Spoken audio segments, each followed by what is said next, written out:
Kimmy, thank you very much for taking time today. Maybe we can start with your introduction. Can you tell us a little bit about you and maybe Stream? Yeah, so I live in Boulder, Colorado. I work for Stream, which has headquarters in Boulder, Colorado, and then also the Netherlands. I've worked for them for 3 years, and my title is Field Marketing Specialist, but I run all of the paid sponsorships outside of Google Ads. So that encompasses digital touch events all across the board. That's great. Can you tell us a little bit about event specialist? I know that there are different event managers. How do you differentiate? What are your roles and responsibility with your event specialist? Yeah, so I like to call my team scrappy startup. So we have these roles and we all wear many hats. Events specialist is I not only pay for budget, but I also choose based on knowing our goals as a company and then picking the persona and where we want to go. I schedule our events as well. So I'm in charge of the calendar scheduling, the budget allocation, and then actually executing. And then what's so important is the retro and documentation afterwards to make sure that we would want to do it again or it worked or it didn't. That's great. And I have two follow-up questions on that. You talked about budget allocation. Can you tell us a little bit about how do you justify or a ROI of events? Like what things you're going to consider when you're doing the budget allocation for events? Yeah, so that's super tricky and it's something that's always debated, right? So you can call event marketing or this kind of developer marketing, we call it very top of funnel. You're not going to see a direct attribution right away, the importance of it. And you know that if it were to go away, you would see the impact. A lot of these developer marketing events now, especially now that we're back to in person, it's going to be that waterfall effect. And it's going to take probably 4 to 6 months for you to see some paying customers from that. The other side of that is numbers do matter. So you have to pick the right audience and you have to know your profile and know who's going to be there. But then I think a huge part of it for us, and my manager is constantly asking me for numbers. She was a very numbers person. And my current manager now, he's the director of devRel, and he's constantly asking me for numbers and personas because you have to justify your spend with those numbers. How many people are you going to talk to? And they have to be the right people. Interesting. When you say numbers, do you have any examples like, hey, these are some of the way we can track. These are something which we can get a sense that it's worth we sponsored that event? Yeah, so again, that's just so tricky. If you go to an event and you say, hey, enter for a chance to win something, and you get 1,000 signups, but they're all just entering to win a prize, right? You can pass that lead gen list to sales and get nothing in return. The saying of aim for 1,000 and aim for nothing. You have to have a really intentional aim at your target audience, and you need to make sure that you're interacting with a sizable number, but that it's not just for a giveaway or just to give a number to sales. It has to be with intention. So a good example is register or sign up for a conference to sponsor a conference and make sure that it's your right persona. Make sure that you're getting quality numbers in the door and that they're not just going after a prize. It's really all about quality over quantity. Makes sense. For example, one way of instead of signups, are you also considering meaningful conversations? For example, there are, in my experience, I spoke with at conference, I spoke to our customers who are developers. They had so much good conversation coming to our booth. They wanted to be ambassador. They wanted to write a blog post. They wanted to contribute something, which we couldn't have done if we wouldn't have been there in the conference.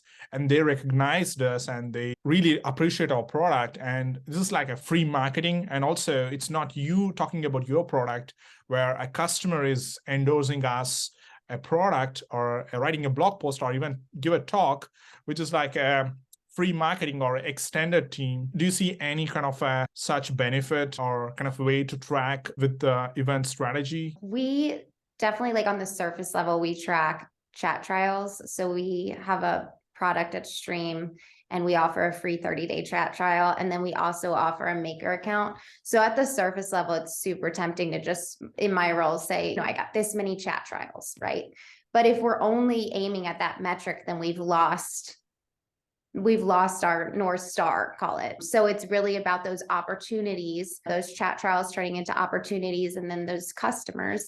And then it's also, like you're saying, about those conversations that are had at these in-person events, which really give our brand not only the lifelong customer, but also the credibility and also the spread of awareness. That's that really credible spread of awareness. I think the answer to this is documentation. I work with the devRel team so directly, and they keep you really, I would say, true to yourself. They're not, my type of marketing is very developer facing, not sales facing, just because our product's so developer heavy. So they keep you like, there's not a lot of fluff room. After a conference, I think it's very important to do that documentation or retro or postmortem where you sit down and you document all those good conversations. And then instead of just passing the lead gen list to sales, you pull out those good conversations and you optimize those deep, meaningful talks.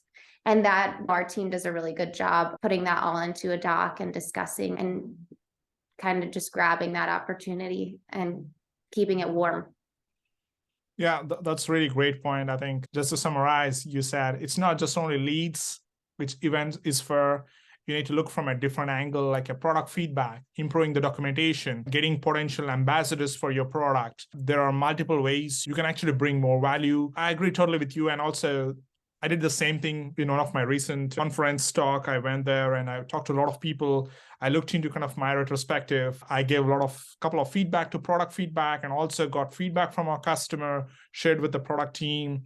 And also I got tons of product content ideas. It's quite hard to try to keep producing great content, and talking to different customers, their pain points, and also getting some inspirations from the conference talk.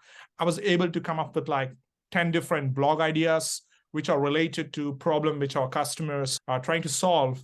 And those things are really benefit which you don't get if you don't go to event. So I agree with you that it's not just only leads. The goal is not just to go to leads, but also improving the product, improving the documentation, improving ideas for content. Coming back to that, your question, do you follow any methodology for a retrospective, or do you see any guidance you would like to share? Hey, this is how we do the retrospective for after the event. We keep that pretty basic. It's event summary, highlights, pinpoint, what blockers, what didn't go right, what went wrong. So we just try to be pretty honest, and there's no exact template. Off to what you were saying, though, with the importance of in-person, I remember this conversation that I had at an event in the Netherlands this summer. And I think with developer marketing and having such a developer heavy product like Stream, it's really important to have devs at your booth. We had this one conversation where someone had first interacted with our product right then, because we have this chat trial, and then he signs up and on his phone, and he goes away for a few hours, and he comes back and he's, hey, I have some feedback. So I think just your product is you need devRel, you need in-person events, and you need developers looking at your product in order for your product to be successful. That's great. That's a great tip. Follow-up question, considering that developer-focused event, do you see any kind of a trend, or do you see any characteristics where developer-focused event? Yeah, it's tricky. It's a tricky audience because developers are so sales adverse. So I think just any type of genuine networking where you can chat about what the developer needs. It's all about the developer up. So you have a really good first question that my colleagues and I will use at these events is, what is your use case? What do you do? Because it's not just, oh yeah, I need chat solution out of the blue. It's all about developer first and finding who needs your product. Great, I agree. So don't just pitch your product first, go to the problems, see what's the jobs to be done, what they're trying to get it done, what's the struggle today. I remember in the beginning, you talked a little bit about you also tried or run some online events as well. Do you see any major difference? Or do you see, hey, are you still considering running offline events, considering the more and more offline events, the physical events are starting again? Yeah, that's a super interesting topic to talk about. I can't give up online events just because the price point is so different. So it's so much easier it's such an easier lift, these online events, and you're still getting that huge reach. So like you just said, we're talking and we're so far apart. We can reach APAC, we can reach the person sitting in their living room. So even if they're not, to speak to online events, even if they're not engaged in the event the entire time, like you have with these 10-hour trade show days with the in-person, you're still getting in your product in front of them and they're still tinkering around with it online. And you're still able to say, click this button for a chat trial. I personally love digital touches because I can see reward for it right away. I can go into a form of an ops tool and see how many clicks I got from a UTM link that I sent, promotion that I did. With in-person events, I've craved that feedback so much that I get creative. Like I make a QR code and I put it on a banner, or I make sure that when they're promoting the event, there's a UTM stuck to our logo, but it's not the same and it's so much more money. So like to send a team to London to have an in-person event, it's just a different beast. It's a completely different beast. And lately we see this trend for hybrid events. And I think that they're here to stay just because times have changed, but they're not my favorite. I think it splits the audience and it doesn't stay genuine to, are you in person or are you not? That could be controversial, but they're just so different. It's so different. Yeah. Do you see any kind of different goals, like where you get to see the physical events, you get to have a different set of expectations and you're going to meet a lot more customers or a lot more prospects, where you can have more engaging conversations, whereas compared to online events where you want it to be more focused on brand awareness, where I'm not going to get a lot of engaging conversations there, but my brand recognition going to be increased. And also, like you talked about, digital touch points, where I'm going to measure my success of online events via this way, not rather than not using the same metrics to measure for same kind of events, like two different offline and online events. Yeah, absolutely. And I think that's why I'm saying they're two different beasts, and that like I won't let go of, just now that COVID is less glaring at us, let's just go to in person, because there's a space for both, because they are so different. So yeah, those digital events, it's all about that digital touch that you can then take that information that you can gather and get even more digital touch points, like through a lead gen email, sending it to another source. And then that in-person event, it's like what you just mentioned. It's those conversations that happen not only during the event, but then at the networking at the after parties and the other things that surround the event, where people who are like-minded have come and taken their time and money and energy to show up in the same space together. There's something powerful about that you can give your brand in a completely different way than the computer screen can. Absolutely, I agree with you. Do you have any recommendation for companies who wanted to plan their event strategy in terms of, hey, these are the ways I'm going to plan or recommend for developer-focused events? Yeah, so my biggest recommendation is to start with your goals. Figure out and align with what the company goals are. And then from there, ask your internal team what they're listening to, what they would want to go to. There's so much.